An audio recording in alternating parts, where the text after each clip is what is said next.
ассалому алайкум бинандагони гиромӣ, барномаи иттилооти ахбори телевизиони Тоҷикистон мустақиман манзуратон мегардонем. Дар студия Наргиз Шарифзода. имрӯз президенти ҷумҳурии Тоҷикистон пешвои миллат муҳтарам Эмомалӣ Раҳмон ба президенти ҷумҳурии Молдова муҳтарам Майя Санду барқаи табрикӣ ирсол намуданд, ки дар он омадааст. хонуми олиҷо, шуморо ба муносибати аз нав интихоб гардиданатон ба маснади президенти ҷумҳурии Молдова сидқан табрику муборакбод мегӯям. ба шумо саломатӣ, бардавому саодатмандӣ ва дар идомаи фаъолияти сермасъули давлатиатон комёбиҳо ба мардуми дӯсти Молдова сулҳу суботи пойдор ва пешрафту шукуфоӣ орзу менамоям. таи давраи соҳибистиқлолӣ кишварҳои мо бар асоси усулҳои дӯстӣ, ҳусни тафоҳум ва эҳтироми ҳамдигарӣ робитаҳои ҳамкории созанда дар арсаҳои гуногуни мавриди таваҷҷуҳи муштарак ба роҳ монда пеш мебаранд. бовар дорам, ки ду ҷониб бо такя ба ин анъанаҳои нек ҷиҳати рушду тавсеяи муносибатҳои байни давлатии худ минбаъд ҳам саъю кӯшишҳои зарурӣ ба харҷ хоҳанд дод. омодагии ин ҷонибро барои иқдомҳои якҷоя дар ин ҷода иброз менамоям. имрӯз президенти ҷумҳурии Тоҷикистон пешвои миллат муҳтарам Эмомалӣ Раҳмон ба президенти тоза интихоби Иёлоти Муттаҳидаи Амрико муҳтарам Доналд Ҷон Трамп барқаи табрикӣ ирсол намуданд, ки дар он омадааст. ҷаноби олӣ, дар иртибот ба пирӯзиятон дар интихоботи президенти Иёлоти Муттаҳидаи Амрико бо камоли сарафрозӣ ба шумо табрикоту таҳнияти самимии хешро арз менамоям. мо ба ояндаи муносибатҳои дӯстона ва шарикии гуногунҷанбаи судманд бо Иёлоти Муттаҳидаи Амрико диди нек дорем. рушду тавсеяи пайгиронаи онҳоро дар ҳама арсаҳои мавриди таваҷҷуҳи тарафайн аз ҷумлаи самтҳои муҳимтарини сиёсати хориҷии давлати худ медонем. ҳамеша омодаем, ки ҷиҳати пешбурди ҳамкории судманд муколамаи самарабахши байни давлатии кишварҳоямонро дар сатҳҳои мухталиф идома бахшем. бо истифода аз ин фурсати муносиб ба шумо тансиятиву саодатмандӣ ва дар фаъолияти масъулиятнокатон комёбиҳои навин ба мардуми дӯсти Иёлоти Муттаҳидаи Амрико сулҳу суботи пойдор ва шукуфоӣ бардавом хоҳонам. 7 ноябр сафари кории президенти ҷумҳурии Тоҷикистон пешвои миллат муҳтарам Эмомалӣ Раҳмон ба шаҳру ноҳияҳои вилояти Хатлон аз ноҳияи Ёвон оғоз ёфт. нахуст роҳбари давлат муҳтарам Эмомалӣ Раҳмон дар деҳоти даҳанаи ноҳияи Ёвон корхонаи истеҳсоли Армстронгро ифтитоҳ намуданд. гузориши ҳамкорони мо дар ин хусус. 7 ноябр сафари кории президенти ҷумҳурии Тоҷикистон пешвои миллат муҳтарам Эмомалӣ Раҳмон ба шаҳру ноҳияҳои вилояти Хатлон аз ноҳияи Ёвон оғоз ёфт. нахуст роҳбари давлат дар деҳоти даҳанаи ноҳияи Ёвон корхонаи истеҳсоли Армстронгро ифтитоҳ намуданд. иншооти нави саноатӣ дар заминаи ҷамъияти дорои масъулияти маҳдуди Хоаҷиян ғайюр индастриал аз ҷониби соҳибкори ватанӣ Акбар Асадулло сохта шудааст.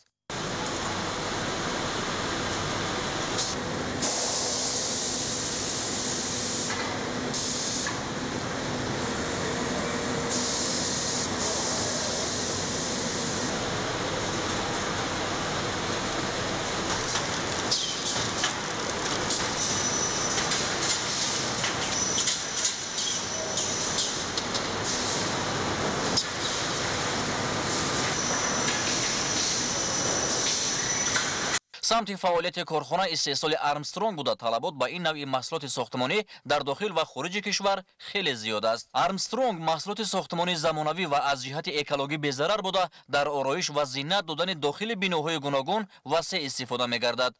мақсади асосии бунёди корхонаи мазкур ин таъмини талаботи рӯзафзуни бозорҳои дохила ва хориҷа ба маҳсулоти наву замонавии сохтмонӣ мебошад. шифтҳои Армстронг аз нигоҳи экологӣ безарар ва бехатар, аз нигоҳи арзиш камхарҷ ва аз нуқтаи назари истифодабарӣ тарзи насби осон дорад.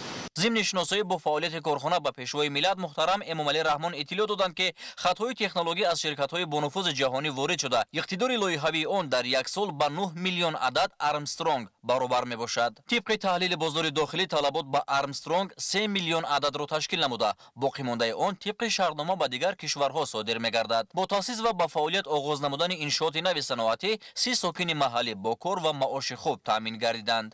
пеш мо муҳоҷират мерафтем, ай ватанду ва ай хонагиду ҳаози раҳмат ҷаноби олида ки ҳамихе заводора мақсад барои мо кушода, мо мақсад дар пеш зану фарзандаи худмон ба маоши хуб кор мекунем.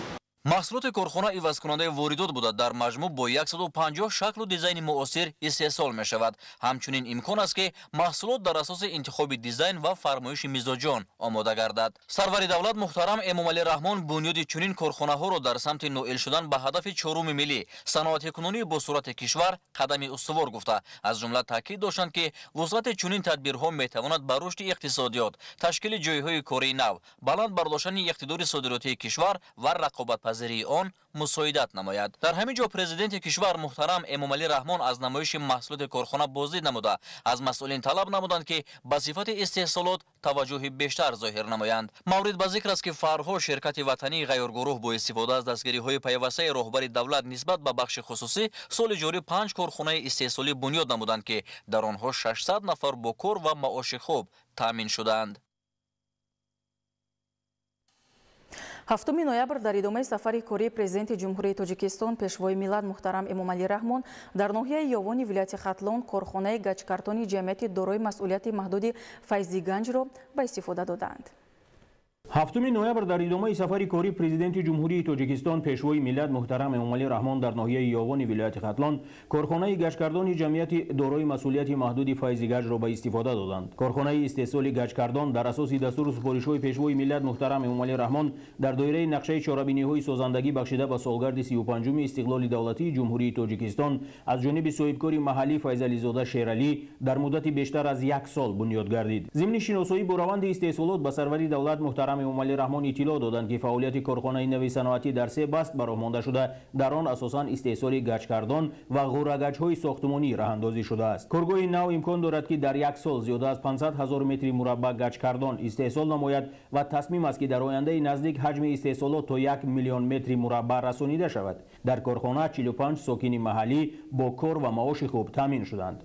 бо дастгириҳои пешвои миллат муҳтарам ҷаноби олӣ мо соҳибкорон тасмим гирифтем ки ин фурсатро истифода бурда ва дар навбати худ дар пеши худ мақсад гузорем ки корхонаҳои нави истеҳсолӣ бо таҷҳизотҳои нави муосир сохта ба истифода диҳем ки ҷойҳои кории навро ташкил мекунанд. коргоҳе ки мо имрӯз ба истифода медиҳем коргоҳи истеҳсоли гаҷкардон буда технологияи нави муосир мебошад. дар ин коргоҳ зиёда аз 45 нафар шаҳрвандони гирду атрофи корхона бо ҷои кори доимӣ таъмин буда айни замон коргоҳ бо иқтидори 500 000 метри мураббаъ дар 1 сол истеҳсол карда истодааст. дар оянда мо кӯшиш мекунем ки ҳаҷми истеҳсолотро то ба 1 миллион метри мураббаъ расонем. коргоҳ тасмим дорад ки дар оянда дигар намудҳои гаҷкардонро ҳам истеҳсол намояд, аз он ҷумла гаҷкардонҳои ба нами тобовар ва ба оташ тобоварро низ ба истеҳсолот ворид намояд. барои бунёду муҷаҳҳазгардонии иқтидори нави саноатӣ зиёда аз 24 миллион сомонӣ сарф гардидааст. сарвари давлат муҳтарам эмомалӣ раҳмон иқдоми соҳибкори маҳаллиро шоёни дастгирӣ номиданд. дастур дода шуд ки зимни фаъолият ба ҳаҷми истеҳсолот ва сифату рақобатпазирии маҳсулот таваҷҷӯҳи хоса равона карда шуда маҳсулот бо назардошти талаботи бозор истеҳсол гардад ва риояи меъёрҳои содироти мол ба хориҷа дар мадди назар қарор дода шавад. корхонаи истеҳсолӣ дар минтақаи саноатии ноҳияи ёвон дар заминаи татбиқи ҳадафҳои саноатикунонӣ бо суръати кишвар ва солҳои рушди саноат дар тоҷикистон бунёд карда шудааст. гаҷкардон бо ҳаҷму андозаҳои гуногун тавассути дастгоҳу таҷҳизоти пешрафта ва хатҳои технологии замонавӣ истеҳсол карда мешавад. хатҳои технологие ки дар корхона насб шудааст навтарин дониста мешавад ва дар онҳо мутобиқ ба стандартҳои байналмилалии маҳсулот истеҳсол мешавад. коркарди маҳсулоти хоми маҳаллӣ то марҳилаи ниҳоӣ таъиноти асосии фаъолияти корхона арзёбӣ карда шуд. озмоишгоҳи корхона бо таҷҳизоти муосир муҷаҳҳаз мебошад ки дар он мутахассисони касбӣ сифати маҳсулотро дақиқ санҷида баъдан барои истифода дар истеҳсолот пешниҳод менамоянд. бояд гуфт ки 70% маҳсулоти корхона аз ашёи хоми маҳаллӣ буда бо истифода аз кӯнҳои амалкунандаи атрофи ноҳия бо сифати аъло омода мешавад ва ивазкунандаи воридот мебошад. дар корхона ду намуд гаҷкардон бо андозаи 1 метру 20 сантиметр паҳноӣ ва 2 метру 50 сантиметр дарозӣ барои девор ва сақф истеҳсол карда мешавад. ин намуди маҳсулот барои деворҳои байниҳуҷравӣ ва ороиши сақфи иншооти гуногун истифода мегардад. дар марҳилаҳои баъдӣ тасмим аст ки истеҳсоли гаҷкардонҳои ба намӣ ва гармӣ тобовар низ дар ҳамин корхона ба роҳ монда шавад.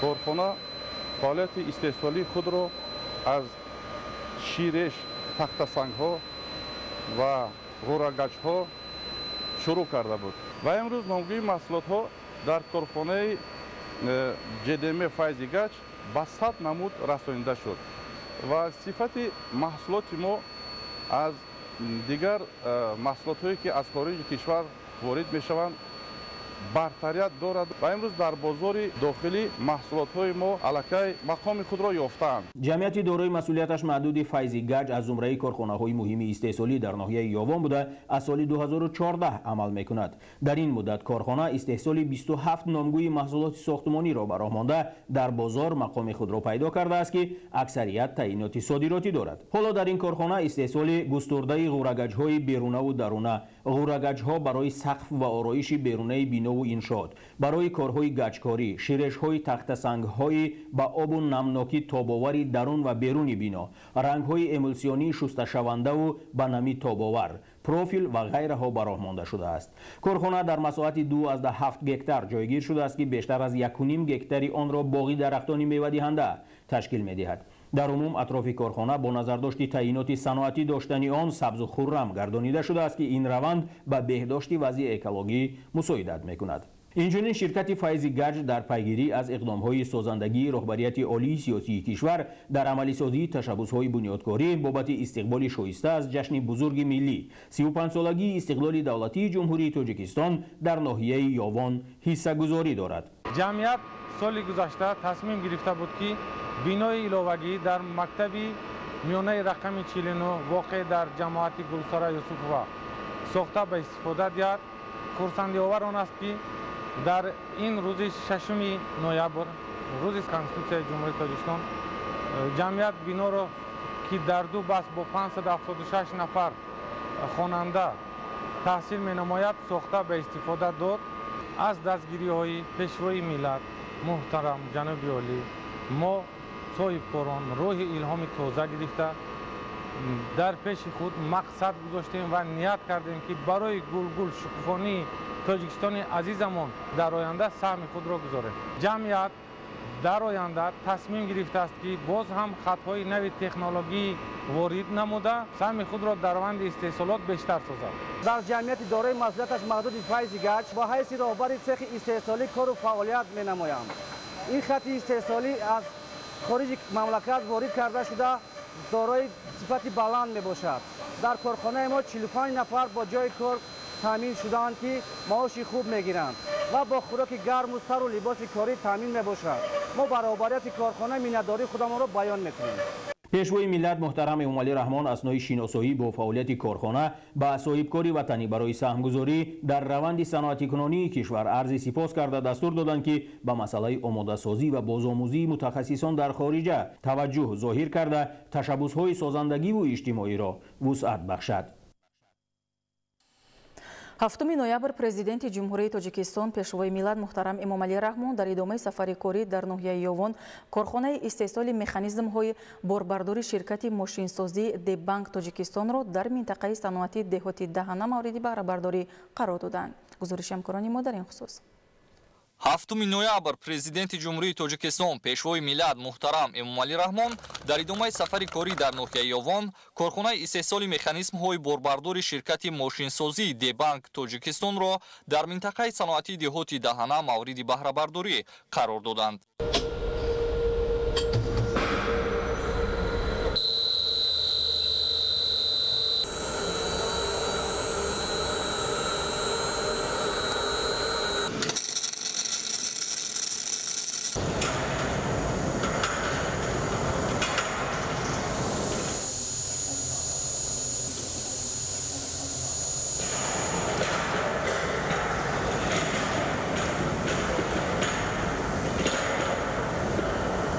корхонаи навбунёд бо иқтидор ва шакли фаъолият дар Осиёи марказӣ назир надошта, бо ҷалби сармояи дохилӣ ва шарикони рушд дар муддати камтар аз 5 моҳ бо маблағи 12 миллион сомонӣ бунёд ёфтааст. бо мавриди истифода қарор додани корхонаи нави истеҳсоли механизмҳои борбардори ҷамъияти самомии кушодаи ширкати мошинсозии Дебанк Тоҷикистон 30 нафар бо ҷои кори доимӣ таъмин шуданд. корхонаи нави 3 солӣ аз умраи иншооти ҷашнӣ ба истиқболи 35-умин солгарди истиқлоли давлатӣ маҳсуб ёфта, дар доираи татбиқи ҳадафи 4-уми стратегӣ саноатикунонии бо суръати кишвар бо навтарин технологияи ҷаҳонӣ ҷиҳозонида шудааст. ба сарвари давлат муҳтарам Эмомалӣ Раҳмон иттилоъ дода шуд, ки иқтидори 3 солии корхона дар як сол 80 крани борбардори пуриқтидор буда, дар сурати зиёд гаштани фармоиши харидорон ҳаҷми 3 соли он зиёд карда мешавад. имрӯз боиси хурсандӣ аст, ки бо иштироки бевоситаи ҷаноби олӣ муҳтарам пешвои муаззами миллат корхонаи мо ифтитоҳ гардид. мо хурсандӣ аз он ҳастем, ки соҳибкорон дар ҳар як кушодашавии корхонаҳо муҳтарам ҷаноби олӣ худашон бевосита иштирок мекунанд, дар дастгирии соҳибкорон ҳастанд ҳама вақт. бо фаъолият дар омадани корхонаи истеҳсоли кранҳои борбардор нархи кранҳо дар бозор то 30% поён мефарояд ва барои насб кардан ва хизмат расонидан ба муштариҳо ва кафолати дурудароз хизматрасонӣ ин як дастгирӣ барои мизоҷон мебошад.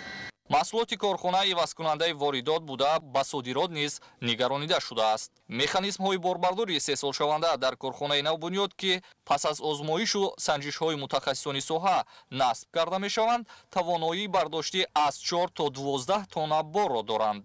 кранҳои борбардори ин корхона тариқи фосилавӣ низ идора карда мешавад, ки он метавонад кори биносозонро ба маротиб осон намояд. пас аз мавриди истифода қарор гирифтани корхона, арзиши кранҳои борбардор дар бозор то 30% арзон бояд шавад, зеро то ҳол ин маҳсулот аз берун ворид мешавад. то имрӯз ҳар сол ба ҳисоби миёна ба маблағи то 9 миллион доллари амрикоӣ кранҳо аз хориҷи кишвар ворид мешавад. аз ин хотир кранҳои ин корхона ивазкунандаи воридот ва ҳам маҳсулоти содиротӣ хоҳад шуд. бисёр шудем, ки корхонаи мо имрӯз бо иштироки муҳтарам пешвои миллат мавриди истифода қарор гирифт. аслан корхонаи мо ба истеҳсоли кранҳои борбардорӣ машғул мебошад, ки дар як сол то 80 адад кранҳои борбардорӣ истеҳсолро ба роҳ мондааст. бояд қайд кард, ки кафшергарӣ дар корхонаи мо тариқи махсус ба роҳ монда шудааст, ки пуриқтидории механизмҳои кранҳои борбардориро таъмин менамояд. ва мо дар оянда ният дорем, ки болобарҳои дар сохтмон истифодашавандаро ба роҳ монем. тавре гуфта шуд, корхонаи мазкур дар бинои бекорхобидаву валангоре, ки солиёни дароз аз мадди назар дур монда буд, бунёд гардида ба як гӯшаи ободу зебое мубаддал гаштааст. масоҳати умумии корхонаи навбунёд наздики 4000 метри мураббаъ буда, гирду атрофи он сабзу хурам гардонида шудааст. дар саҳни бинои корхона намунаи яке аз кранҳои борбардор гузошта шуда буд, ки бозгӯи иқтидори 3 солии корхона ва сифати баланди маҳсулоти он мебошад. президенти ҷумҳурии Тоҷикистон пешвои миллат муҳтарам Эмомалӣ Раҳмон пас аз шиносоӣ бо фаъолияти истеҳсолӣ ва васли кранҳои пуриқтидори корхона, ташаббуси масъулинро барои ба роҳ мондани чунин иқдоми нек, ки дар пайравӣ ба сиёсати созандаву бунёдкоронаи роҳбарияти олии кишвар амалӣ гаштааст, муҳим арзёбӣ намуда, барои фаъолияти самарабахши минбаъдаи он дастуру ҳидоятҳо доданд. 7 ноябр президенти ҷумҳурии Тоҷикистон пешвои миллат муҳтарам Эмомалӣ Раҳмон роҳи мошингарди Бохтар Левакан Данғараро ба истифода доданд. дарозии умумии роҳ 68,8 километрро ташкил медиҳад. 7 ноябр президенти ҷумҳурии Тоҷикистон пешвои миллат муҳтарам Эмомалӣ Раҳмон роҳи мошингарди Бохтар Леваканд Данғараро ба истифода доданд. роҳ дар доираи ҳадафҳо барои ба талаботи байналмилалӣ мутобиқ намудани шароити хизматрасонӣ дар 3 марҳила бунёд шуда, дарозии умумии он 68,8 километрро ташкил медиҳад. қитъаи Бохтар Леваканти роҳи Бохтар Данғара аз 6 хатти ҳаракат иборат буда, дар он барои ҳаракати воситаҳои нақлиёт шароити зарурӣ фароҳам оварда шудааст. бо назардошти он, ки ин роҳ ду шаҳр Бохтар ва Левакантро бо ҳам мепайвандад, бо ҳама талаботи муосири хизматрасониро дар вақти кор ба инобат гирифтем. қидаи Бохтар Леваканти роҳ аз 6 хатти ҳаракат ва боқимонда аз 2 хат иборат мебошад. дар маҷмӯъ дар роҳ 5 пули мошингузар ва 2 роҳи давродавр сохта шудааст. сарвари давлат муҳтарам Эмомалӣ Раҳмон таъкид карданд, ки бунёди роҳ ба ташаккули долонҳои нақлиётӣ, рушди устувори иқтисодӣ ва боз ҳам беҳтар намудани сатҳи зиндагии мардум мусоидат мекунад. شکرانه پیشوای ملت، شکرانه صلح و ثبات که خیلی راههای گشاد و وسیع به ما به استفاده داده شدن که ما آزاد به شهر بختر رفت آمد میکنیم. بعد از به دست آوردن استقلالیت دولتی در جمهوری تاجیکستان در روزهای اولین صاحب استقلالی از جانب دولت و حکومت کشور علی خصوص پیشوای معظم ملت سمت‌های استراتژی اعلام و پیشنهاد کرده شد که یکی از همون سمت‌های استراتژی حکومت جمهوری تاجیکستان این از بنبست کمونیکاسیونی رهانیدن کشور به حساب می‌رفت.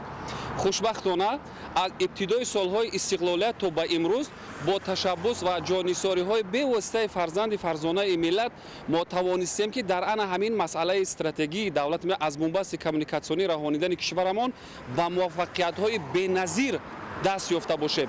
بنیاد ایستگاه‌های نقلیاتی، نصب چراغک‌های راهنما، گذرگاه برای پیاده‌گردان، شناندن درختان آرایشی و سایه‌افکن و سبزکاری زیبایی راه را تأمین نموده است. قسمت‌های اقال‌نشین راه طبق طلبات بین المللی چراغان کرده شده است که شبانگاه در برابر تأمین روشنایی و زیبایی همزمان آسودگی و بخطری مردم را در نظر دارد. پیشتر هنگام راه رفتن به شهر بختر بین‌نهایت راه‌های فرسوده بود، یعنی که با مشکلات دچار میشدیم و باشد با یک دل پر حرکت کرده رفته و ما میتوانیم. هنگام شب حرکت کردن راه‌ها ما روشن است مثل روز، یعنی که یگان مشکلات نیست. حرکت پر تعمیر خوب زمانوی است. راه آبادی است، راه پیشرفت است، راه ترقیات است. وصل نوبه‌های آهن و بیتونی، قبرهای آبگذر، تخت سنگ‌های دو کناری راه و دیوارهای حمایوی حرکت بخطر واسطه‌های نقلیات را تأمین می‌نماید. در قسمت‌های کوهستانی طبیعتی تاجیکستان توسط کارهای تخت و هموارکنی امکانیت برای حرکت واسطه‌های نقلیات بهتر گردانیده شده است. راه‌ها نه آنقدر هموار پست و بلند بودند. رفت و آمد نهایت وزمین بود. خودت پیشتر حس میکردی که ماندشوی را حس میکردی. خود بازه راه هموار است. راه نشانه ترقیات جمعیت است، پیشروی جمعیت است، آبادی است.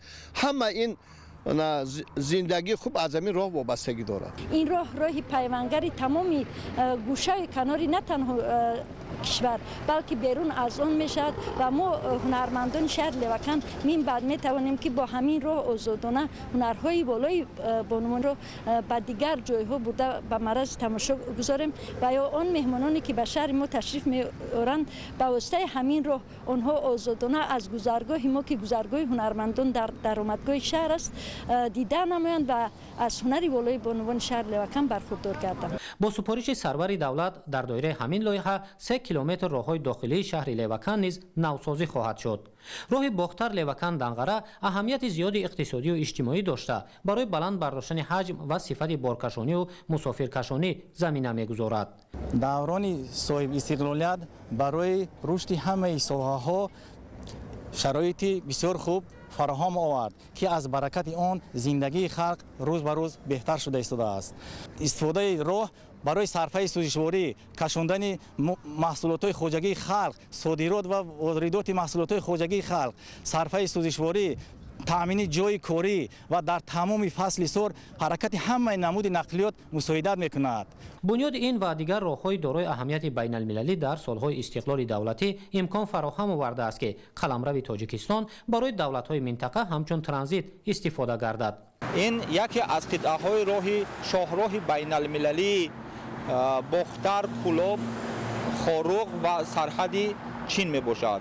این البته در مسئله مناسبت‌های اقتصادی بیرونه بسیار هم نقش فعال می باشد، چون که گردش سودای جمهوری تاجیکستان با این دولتی از جهت اقتصادی ابرقدرت یعنی جمهوری مردمی خیتای زیادتر می گردد که این بر نشان دهنده‌های اقتصادی مملکت ما تکان جدی می دهد و توسط این راه هر روز هزارها تن بارها و مسافران کشانده می شود که این البته با رشد اقتصادی منطقه های علاهیده جمهوری تاجیکستان تاثیر مثبت خود را می گذارد.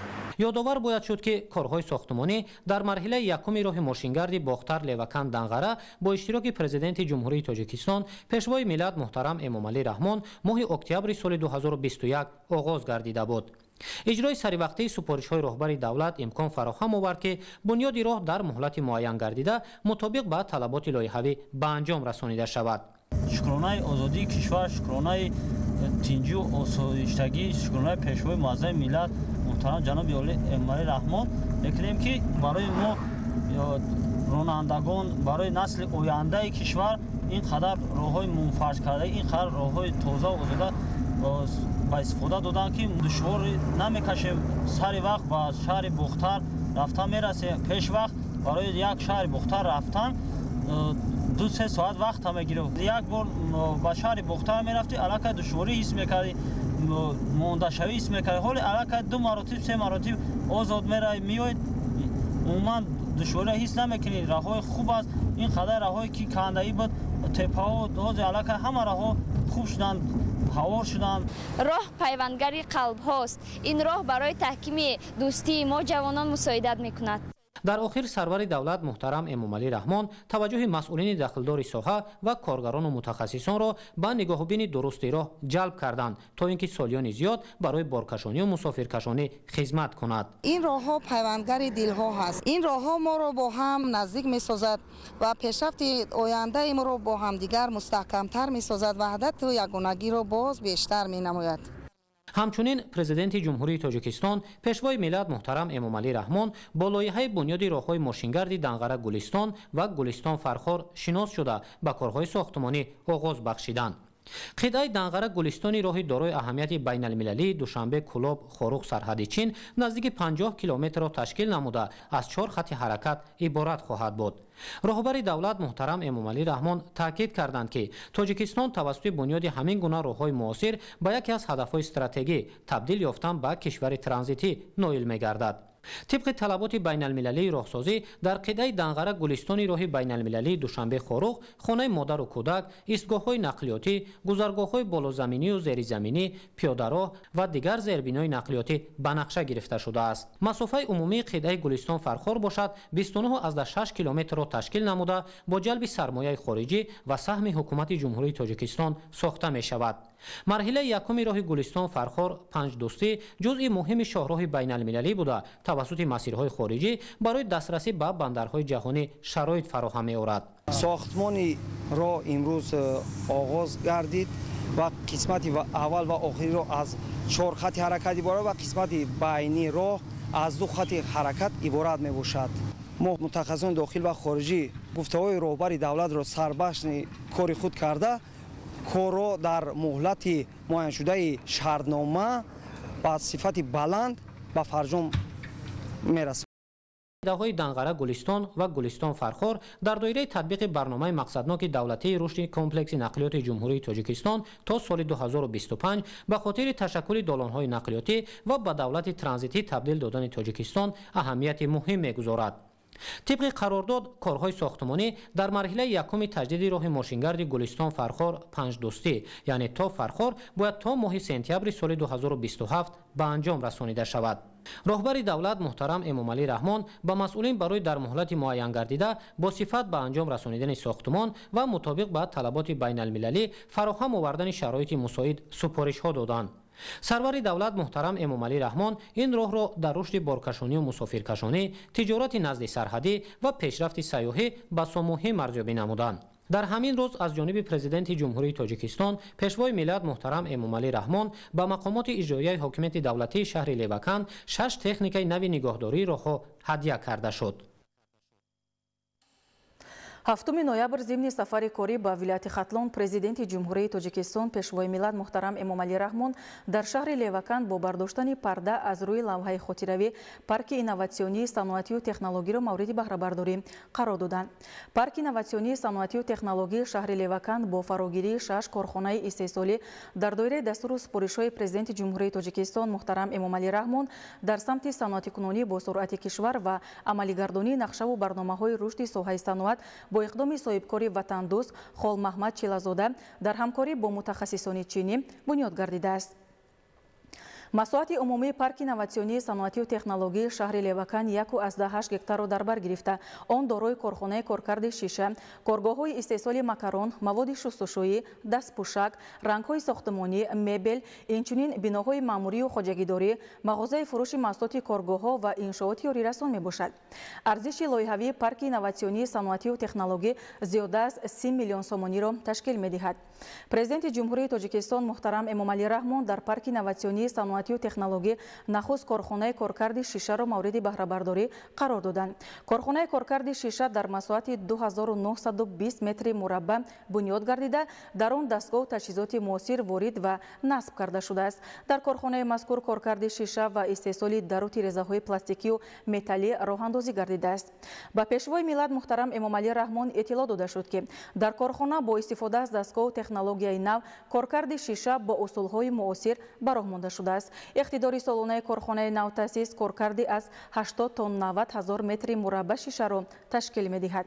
پیشوای ملت محترم امامعلی رحمان با مسئولان و متخصصان دستور دادند که به صفت محصولات توجه جدی ظاهر نمایند، زیرا با نظر داشت تشکل و رشد انفراستراکچور شهر و نویه‌های کشور طلبات به در و تیره‌های پلاستیکی و متالی با شیشه‌های خوش صفت زیاد است. با مورد بهره برداری قرار گرفتن کارخانه کارکرد شیشه 9 ساکن محلی با کاری دائمی تامین گردیدند. در همین جا پرزیدنت جمهوری تاجیکستان محترم امامعلی رحمان کارگاه استحصال مبل را مورد استفاده قرار داده در گوشه نمایشی با محصولات کارخانه شناس شدند. در اینجا 12 نمود مبل استحصال کرده می شود. اقتدار سالانه کارگاه مذکور از 30 تا 36 هزار متر مربع را تشکیل داده با استفاده از خط تکنولوژی کارگاه استحصال مبل با طرح‌های گوناگون و زیبا به راه مانده شده است. با نظر داشت آن که ساحه صنعت و اینوواسیا یکی از منبع‌های مهمترین رشد منبع کشور به حساب می‌رود، در همین موضوع پرزیدنت جمهوری تاجیکستان پیشوای ملت محترم امامعلی رحمان کارگاه استحصال رنگ‌های ساختمانی را مورد بهره برداری قرار دادند. خط تکنولوژی در کارگاه مذکور خوش‌صفت بوده، در آن رنگ‌ها با شکل و نمودهای مختلف برای ساختمان انشاءات تعینات گوناگون استحصال کرده می‌شود. اقتدار سالانه کارگاه از 350 تا 370 تن رنگ را تشکیل می‌دهد. پیشوای ملت محترم امامعلی رحمان با مسئولان و کارمندان کارگاه استحصال رنگ‌های ساختمانی دستور دادند که به صفت محصولات توجه جدی ظاهر کرده در آینده دایره فعالیت کارگاه را وسیع و جای‌های کاری را زیاد نمایند. در همین جا پرزیدنت جمهوری تاجیکستان محترم امامعلی رحمان همچنین کارگاه استحصال دستپوشک را مورد استفاده قرار دادند که در آن 5 نفر با کاری دائمی تامین می‌گردند. گفته شد که محصولات کارگاه نوتأسیس اساساً در کارهای ساختمانی و وصلگری در روند سازندگی و بنیادکاری‌های کشور و ساختمان و بنیاد انشاءات گوناگون استفاده کرده می‌شود. اقتدار سالانه کارگاه نوتأسیس از 600 تا 620 هزار جفت دستپوشک را تشکیل می‌دهد. همچنین پرزیدنت جمهوری تاجیکستان محترم امامعلی رحمان در همین موضوع کارگاه استحصال مواد دستشویی را مورد بهره برداری قرار دادند. در کارگاه مذکور 7 نفر با کاری دائمی تامین گردید، در آن استحصال صابون‌های خوش‌صفت و خوشبوی به راه مانده شده است. اقتدار سالانه این کارگاه نوتأسیس از 240 تا 260 تن صابون را تشکیل می‌دهد. پیشوای ملت محترم امامعلی رحمان با نظر داشت مهمیت رعایت قاعده‌های بهداشتی در جامعه بنیاد کارگاه نو و به راه ماندن استحصال محصولات شستشویی از جمله صابون‌های خوش‌صفت را ضرور شمردند. دستور شد که استحصال محصولات من بعد زیاد کرده شده، محصولات وطنی باید با صفت بلند عوض کننده واردات باشد. همزمان پرزیدنت جمهوری تاجیکستان محترم امامعلی رحمان در پارک اینوواسیونی صنعتی و تکنولوژی کارگاه استحصال مکرون را به استفاده دادند. کارگاه مذکور با دستگاه و تجهیزات و خط تکنولوژی معاصر تامین کرده شده. در آن استحصال و بندوبست مکرون با شکل و نمودهای گوناگون راه اندازی گردیده است. در کارگاه استحصال مکرون 6 نفر با کاری دائمی تامین گردیده. اقتدار سالانه کارگاه از 250 تا 270 تن مکرون را تشکیل می‌دهد. در مجموع در 6 کارگاه پارک اینوواسیونی صنعتی و تکنولوژی شهر لیوکان 55 نفر به کار تامین گردیدند که فعالیت دائمی آنها با زیاد نمودن سرعت رشد استحصال محصولات صنعتی و بهتر گردیدن شرایط زندگی اهالی مساعدت می‌کند. پیشوای ملت محترم امامعلی رحمان اقدام سازنده صاحبکاران را شایسته تحسین خواندند. با مسئولان و متخصصان کارگاه‌های پارک اینوواسیونی صنعتی و تکنولوژی شهر لیوکان دستور دادند که با استفاده از تکنولوژی‌های معاصر حجم استحصال محصولات عوض کننده واردات و جای‌های کاری را زیاد کرده، طلبات بازار را با محصولات رقابت‌پذیر وطنی تامین نمایند و اقتدار صادراتی کشور را تقویت بخشند. مورد به یادآوری است که حالا در شهر لیوکان 34 کارخانه و کارگاه صنعتی فعالیت می‌نماید که در آنها استحصال آرد، سبوس، پخته، کربامید، امیاک، سمنت، خشت پخته، خشت سمنتی، سنگریزه، سیمچوب بتونی، مبل و لباس‌های مکتبی استحصال کرده می‌شود. 7 ноябр президенти ҷумҳурии тоҷикистон пешвои миллат муҳтарам Эмомалӣ Раҳмон дар идомаи сафари корӣ дар шаҳру ноҳияҳои вилояти Хатлон ба ноҳияи Кушониён ташриф оварданд. Нахуст сарвари давлат бо бардоштани парда аз рӯи лавҳаи рамзӣ корхонаи истеҳсоли мотосиклҳои дучарха ва сечархаҳои гуногуни вахш саноатро ба истифода доданд. Корхонаи мазкур дар гардидани солҳои 2022-2026 солҳои рушди саноат бунёд шудааст.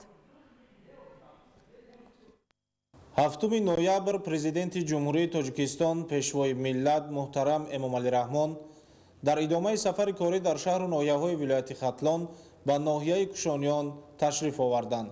Нахуст сарвари давлат бо бардоштани парда аз рӯи лавҳаи рамзӣ корхонаи истеҳсоли мотосиклҳои дучарха ва сечархаҳои гуногуни вахшсаноатро ба истифода доданд. корхонаи мазкур дар доираи эълон гардидани солҳои 2022-2026 солҳои рушди саноат бунёд шудааст. ба пешвои миллат муҳтарам Эмомалӣ Раҳмон иттилоъ доданд ки корхонаи истеҳсоли воситаҳои нақлиёти барқӣ дар масоҳати 15325 метри мураббаъ бунёд шудааст.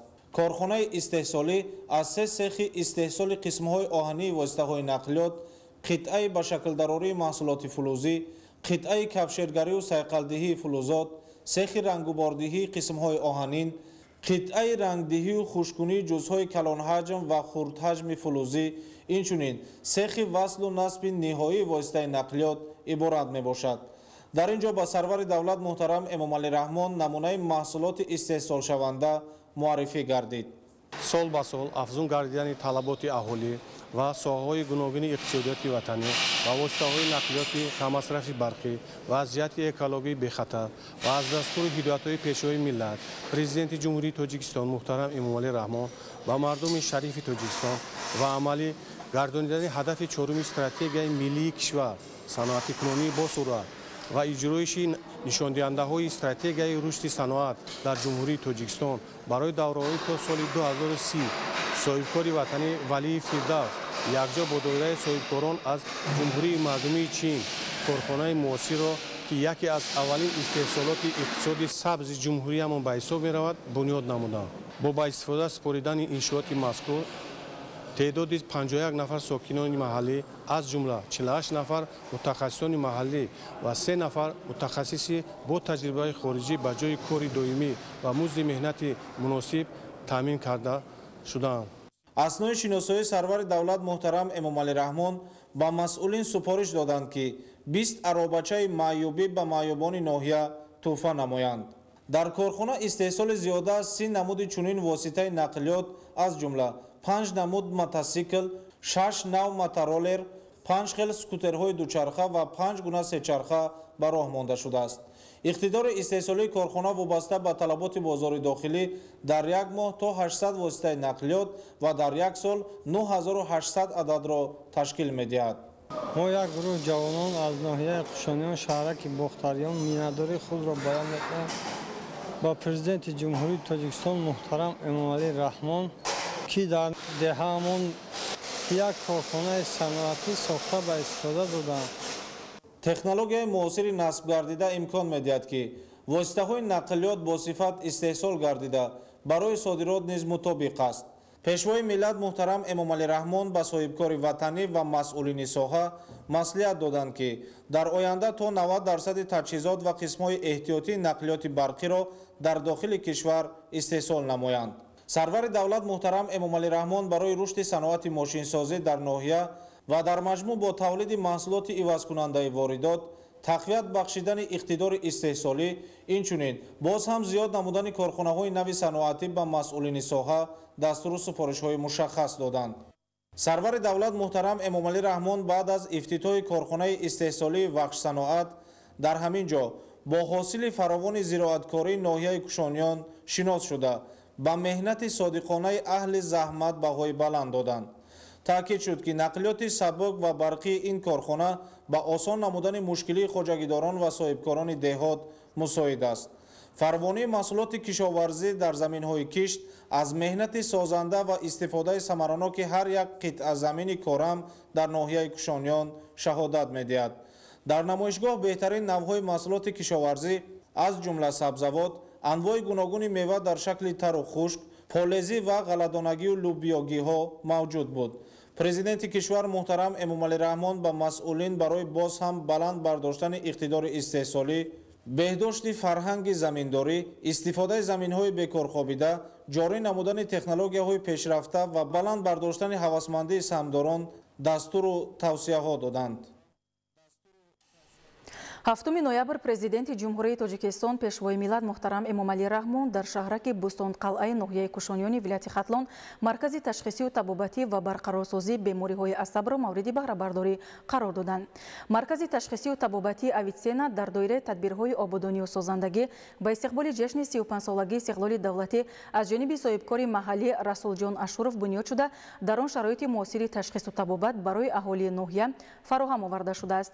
тавре ба пешвои миллат муҳтарам Эмомалӣ Раҳмон иттилоъ доданд, корҳои сохтмонӣ дар ин иншооти соҳаи тандурустӣ ки аз 3 ошёна ва таххона иборат мебошад, соли 2021 оғоз гардида бо тарҳи муосири меъморӣ бунёд шудааст. Дар маркази ташхисию табобатӣ ва барқарорсозии бемориҳои асаб 30 нафар аз ҷумла 10 табиб, 12 корманди миёнаи тиббӣ ва 8 корманди ёрирасон ба кор ҷалб гардиданд. Барои фаъолияти пурсамари марказ бо маблағи 3 миллион сомонӣ таҷҳизоти муосири тиббӣ харидорӣ ва насб карда шудааст. Дар хонаи иншоот дорухона, ҳуҷраи ташхиси рентгени рақамӣ ва дигар ҳуҷраҳои ёрирасон ҷойгир шудааст. Дар ошёнаи якуми бино бо мақсади пешниҳоди хизматрасонии бо сифати тиббӣ ба ниёзмандон ҳуҷраҳои қабули беморон, муоина ва сабти барқи дил, ташхиси ултрасадоӣ, муоинаи сабти мағзи сар ва ҳуҷраи рухсати беморон ҷойгир мебошад. Дар ошёнаи дуюм ва сеюм ҳуҷраҳои табобатӣ ҷойгир гардида, дар онҳо барои беморон шароити мусоид фароҳам оварда шудааст. Марказ ҳамчунин дорои 30 кати хоб аст. пешвои миллат муҳтарам Эмомалӣ Раҳмон зимни шиносоӣ бо шароиту имконоти ин муассисаи тиббӣ ба корҳои сохтмонӣ ва иншооти фароҳам гардида баҳои баланд доданд. Дар оянда бо истифода аз имконияти ин марказ бо ҷалби мутахассисони сатҳи минтақа ва ҷумҳуриявӣ муоина ва табобати мураккаби сактаи майнаи сар ва дигар усулҳои муоина, ташхис ва табобати бемориҳои гуногуни асаб ба роҳ монда мешавад.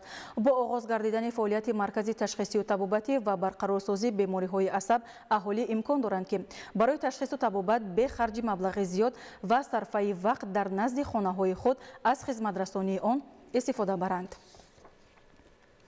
7 ноябр президенти ҷумҳурии Тоҷикистон пешвои миллат муҳтарам Эмомалӣ Раҳмон дар идомаи сафари корӣ дар шаҳраки Исмоили Сомонии ноҳияи Кушонён бинои муассисаи таҳсилоти томактабиро мавриди истифода қарор доданд. Бинои муассисаи таълимии томактабӣ бо тарҳи зебову замонавӣ қомат афрохта аз 2 ошёна ва 8 ҳуҷраи таълимӣ барои кӯдакон иборат мебошад. ҳамзамон дар бинои асосии муассисаи томактабӣ ҳуҷраҳои фарҳангӣ, ҳамшираи тиббӣ, синфхонаи компютерӣ, ошхона ва дигар утоқҳои ёрирасон ҷойгир буда барои 150 кӯдак пешбинӣ шудааст. масоҳати умумии иншооти таълимӣ 4500 метри мураббаъ мебошад. дар қисмати дигари муассиса майдончаи варзишӣ барои бозии кӯдакон ва ҳавзи шиноварӣ сохта шудааст. саҳни бино пурра сафолакпӯш гардида, гирду атрофи он бо гулу дарахтони сояафкан оро ёфтааст. иншооти соҳаи маориф бо маблағи зиёда аз 14 миллион сомонӣ бо сифати баланд сохта шудааст. муассиса дорои нуқтаи гармидиҳӣ буда, дар фасли зимистон биноро бо гармӣ таъмин менамояд. корҳои сохтмонӣ дар иншооти тозабунёд соли 2022 оғоз гардида бо сифати баланд ва бо истифода аз масъулияи сохтмони ватанӣ сохта шудааст. зимни боздид сарвари давлат муҳтарам Эмомалӣ Раҳмон ба корҳои сохтмонӣ баҳои баланд дода, барои дар рӯҳияи ватандӯстӣ ва худшиносии миллӣ, тарбият намудани насли ояндасозии миллат ба омӯзгорон дастуру супоришҳои мушаххас доданд. бунёди бинои наву замонавии муассисаи таҳсилоти томактабӣ дар ноҳияи Кушонён тоҳфаи арзишманд ба истиқболи 35-солагии истиқлоли давлатии ҷумҳурии Тоҷикистон ба сокинони ноҳия номида шуд. бинандагони гиромӣ, дар ҳамин ҷо барномаи иттилооти ахбор ба анҷом мерасад. хайр саломат бошед.